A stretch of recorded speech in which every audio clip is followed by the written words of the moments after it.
Hey folks, Stu here at the Buckeye Blitz. Thanks so much for tuning in. Make sure you download the app. It's a free app, FanStream Sports app powered by DSP Media. You can go check that out for all Apple and Android users, completely free. Also go to our newly designed website, FanStreamSports.com. Lots of great stuff on there. We're adding new shows, new talent all the time. FanStream Sports powered by DSP Media. You can follow me on Twitter @ThatHappens. Lots to talk about today with Ohio State. Obviously, football, the main story. Buckeyes get the 34-16 win over Illinois. Julian Sand, decent day, 19 for 27, 166 yards and 2 touchdowns. Again, no interceptions, which was great. Bo Jackson, 10 carries, 47 yards. C.J. Donaldson, 13 for 44 with a couple of scores.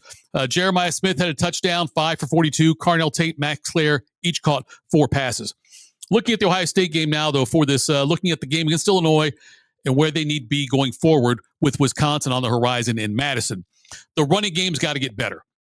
Ryan Day even said that in his press this week earlier when he talked about wants to be more explosive in the running game. And I don't know if it's the running game, if it's the running backs, or if it's the offensive line, or a combination of the two. Because the line's done a really good job of keeping Julian Sand clean. I've been very impressed with the overall performance of the offensive line. It's just the running game itself. When they try to run the ball, they have not been great at it. And that's been a big part of the issues for their offense.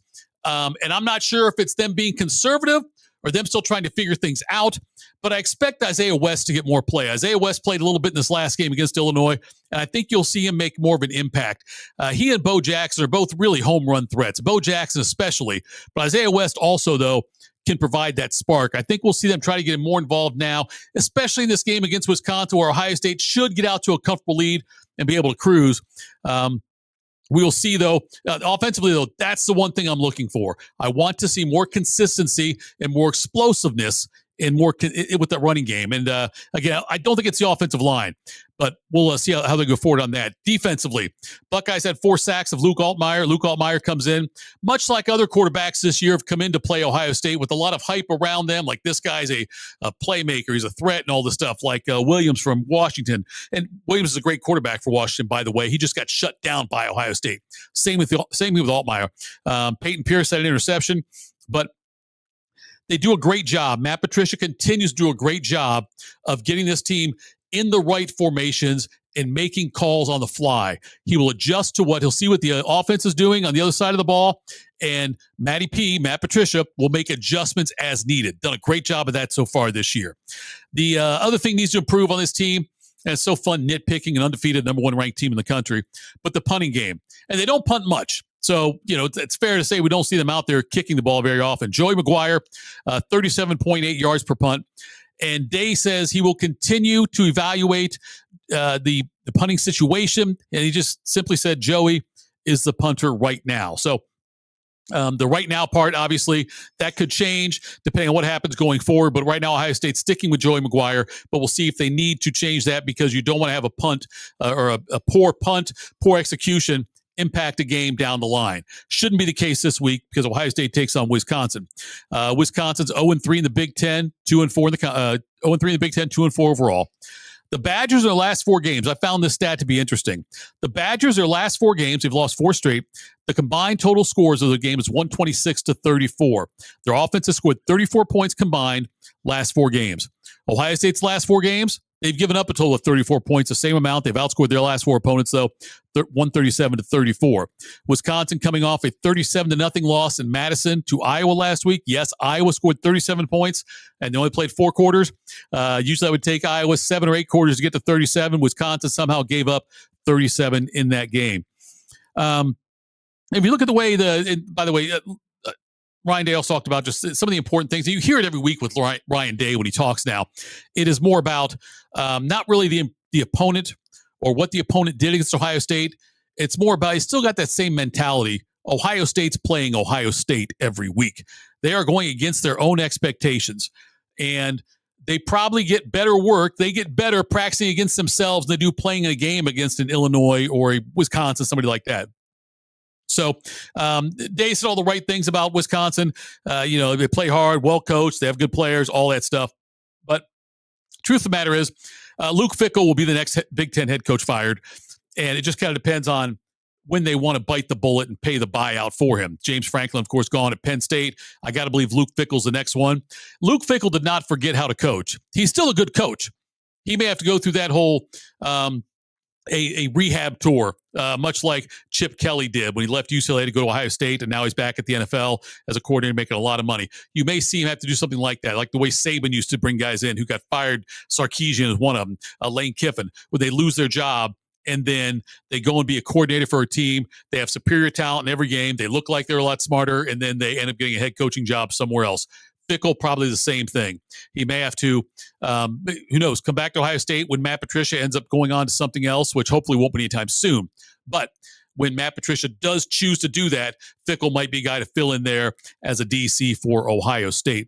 Speaking of Matt Patricia, Arvell Reese this year has been a phenomenal player. He's now moved up to where he's like one of the top 10 players in the country, and certainly probably one of the top linebackers, no doubt about that. He's made such an incredible jump. And I talked to Bobby Carpenter about this today, and I was asking what changed for Arvell Reese. Now, last year he was more of a rotational player. That's certainly true. The playing time does help out. But I asked him what else has changed with Arvell. And he said that what Arvell Reese is doing right now, he would not be able to do if Jim Knowles was still the defensive coordinator here. And it's not a knock on Knowles or a knock on Reese. It's just saying that the way Matt Patricia structures his defense, it gives Arvell Reese more opportunities to make great plays. Whereas Knowles would have been more conservative, probably with Reese. Reese would still be a great player, but would not be making the impact plays he makes. So that's one of the things, the transition from Knowles to Patricia, that Patricia does that. And by the way, the Jim Knowles thing altogether. Look at last year, he was the defensive coordinator of the number one team in the country, team that won the championship, had superior talent, and he ends up leaving over a money squabble, it sounds like, to go to Penn State, and now the head coach there is gone. The program's in turmoil, and Penn State's lost 3 in a row, 2 to teams they should not absolutely have lost to. So we'll see what happens. Look, Ryan Days keeps saying the same thing. All we have to do is win. We're just going to win. I'm not going to worry about how it looks as far as like, I'm not going to try to score 100 points, whatever. I'm just going to do what it takes to win, and we're going to move on from there. And we're going to watch the tape on Sunday and see what we have to do to get better for our next game, because this is now, it's a marathon, not a sprint, to use a bad cliche there, but that's the way it is for Ohio State football right now. They're playing against themselves and their own expectations. Switching over to college basketball. The first top 25 AP men's poll came out. Purdue at the top in the Big Ten. Other Big Ten teams, Michigan appears at number 7 in that one. UCLA is 12.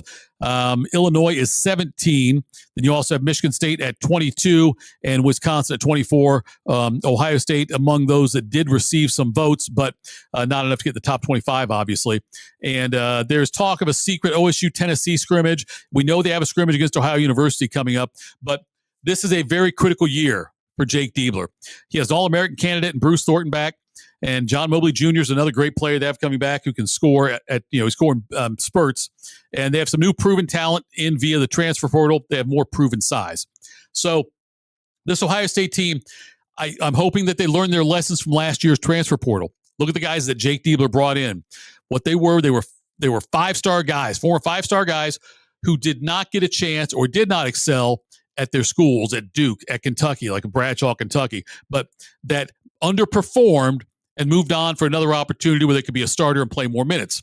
Didn't work out last year for Ohio State for the most part. The transfer portal was a complete bust for them. This year, though, they've gone out and gotten guys that have proven themselves already at the college level, have got good tape on them, that are now coming to Ohio State as experienced players who do have a record of performing at the college level. We'll see how that plays, but they've got more depth this year, I believe, more reliable depth, I would say. And when you get to the tournament, which Ohio State has to make it to the NCAA tournament this year, when you get to the tournament, experienced backcourt helps. An experienced player, Bruce Thornton's the kind of guy who's built for an NCAA tournament run. I'm not saying the Buckeyes will make it. Bruce Thornton, though, is a leader on this team. He's a high volume scorer, and he's got a shooter's mentality, a scorer's mentality, and that's the kind of player you want to pilot your NCAA team. So we'll keep an eye on Ohio State this year. Big Ten's going to be loaded. We'll talk more next time, folks, as we get closer to the Wisconsin game. We've got more to talk about to break down that game. We also have the Ohio State women's basketball team to talk about as well. We'll do all that next time. But for now, please download the app. It's free for Apple and Android users. FanStream Sports, powered by DSP Media. Go to fanstreamsports.com. Check out the new website. Listen, like, subscribe, share, do all that. We appreciate your time. We'll talk again soon. This has been Tito at It Happens on Twitter with the Buckeye Blitz.